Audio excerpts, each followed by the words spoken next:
Welcome back. It's me. You see the title of the video. More unoriginal content here, more deck profiles, more that you probably don't care about, but I'm doing anyway because it's just too fun and too easy to do. It's Gren Maju. Self-explanatory. We'll get right into it. The only question you need to ask yourself of if you want to play this deck is, are you new to Yu-Gi-Oh! And or do you want to turn your brain off? If you answered yes to either of those, play this deck. I'm going to bring this to my locals today, and I just want to turn the brain off, so that's why I have constructed this. Let's get right into it. This is Gren Maju. You have to play 3 of them. You can't search him. Unfortunately, you have to hard draw him. That's why you play a lot of draw power. Hope that you draw into him. You must play 3. This is Gren Maju. Play 3 Eater of Millions. Helps to banish stuff. Helps to remove stuff. Enough said. This is Gren Maju. Play 3 Gizmek. Enough said there. Helps to banish things. This is Gren Maju. Play 3 Dimension Shifter. Banish a bunch of stuff. Enough said. That's pretty much it for most of the mandatory stuff. It's just going to help you banish stuff really quickly, and you do unfortunately have to hard draw this, which is why you have to play a decent amount of draw power there. Unfortunately. Let's get into the rest of them. From here, you can go a few different ways with your build. I chose to go with some of the danger packages. I'm only playing 6 of them, 3 Bigfoot and 3 Thunderbird. These are different rarities, which bugs me, but they do the same job nonetheless. I'm playing these, 1, because they're level 8s, and I do some shenanigans with level 8s as far as draw power goes and as far as the extra deck goes. 2, if they are the ones that end up being discarded, they have destruction effects just to help clear out your opponent's field of any problematic monsters, problematic back row. So they have a couple different good uses that you can use them for there. That's why I'm playing those specifically. Some more level 8s that I'm playing. I am playing 3 Alpha because, I mean, it's not really the best card right now, but just having a pretty easily summonable level 8 is always really handy. Plus, bouncing stuff instead of destruction is also really good because of all the things they're running around saying they can't be destroyed. I'm also playing 3 Kaijus, 3 of the Gamseel. 1, because it's a level 8. 2, dropping a Kaiju on somebody is always useful / funny. Just, again, helps to clear boards. Most of this deck is built around clearing boards. And this is a go second deck, so I just decided to throw in the 1 Pankratops because just generically destroying anything is going to be really handy. And then just for the last of the monsters, I am also running the Golden Castle package, so 2 Glyph, 2 Hextrude to go with those, along with the 3 Golden Castle of Stromberg. Just the Golden Castle engine. Fun fact, if your opponent doesn't read this card, it's hilarious. They attack into you and they don't read it, they get destroyed. Quite literally, their monsters get destroyed. It's kind of funny. Yu-Gi-Oh! Players, read your cards, please. For the rest of the spells, the single best card for Gren Maju support ever printed.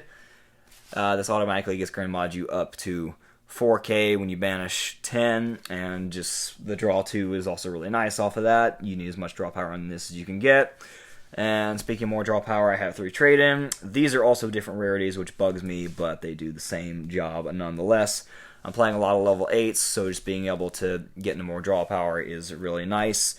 Again, you can't search Gren Maju in this build, unfortunately. You have to hard draw him. That's why I have to play a decent amount of draw power. And then just the last couple of cards I have in here. I don't like back row and I need to clear boards, so Lightning Storm and Feather Duster it is. That is it for the main deck. That is 42 cards because I am too stubborn to attempt to try and cut it down any further, even though that would probably benefit me, but I digress. On to the extra deck. I play a lot of Xyz in this. Zeus, because he's pretty easy to make, and I finally got 2 of them, so why not play 2? 2 Dingirsu, 1 because it requires 2 level 8s, 2 because it's just a good card. Draglubion, Pain Gainer, and Numeron Dragon, all for level 8 / Zeus shenanigans. It's all good, it's all funny, most of this is pretty standard. The only reason I'm not playing Hope Harbinger, because I know a lot of builds play that, is 1, I don't have one because the United States Postal Service sucks and didn't get it to me on time. 2, your extra deck's just kind of there. You don't necessarily need it. It's handy, and I just wanted to play some other stuff. I wanted to make room for other cards that I have in here, but the main reason I'm not playing one is just because I don't have it. On to the rest of the links. Link Haribo and Relinquished because of Eater of Millions. If people don't play around the zone, it's hilarious. IP because it's a good card. Phoenix and Unicorn just in case they come up. And just for the funnies, 3 Zeroboros because this is a Gren Maju on legs, and it can also banish your opponent's entire board, and dropping this is funny. That is it for the extra deck. Pretty straightforward, nothing too fancy. Side deck, a few changes, but mainly just tailored to my local. Droll, because this is a good card against Drytron, and stopping your opponent from adding a bunch of things to their hand is funny. Nibiru, because it helps clear boards and it punishes bad players, including myself. Fortunately, I can do everything in this deck in under 4 summons, so this does nothing against me. But if you use Lancing on me, I will cry, and my day will be ruined, and my disappointment will be immeasurable.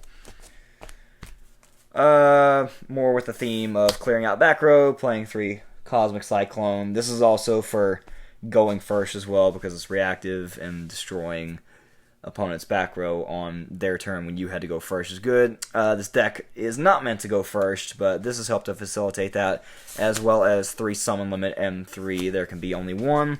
This largely does nothing to me. Most every single thing I have in here is a different type, and I can live without some of the other ones that I have. A few of them are the same types. Gren Maju and Eater of Millions are both Fiends, for example.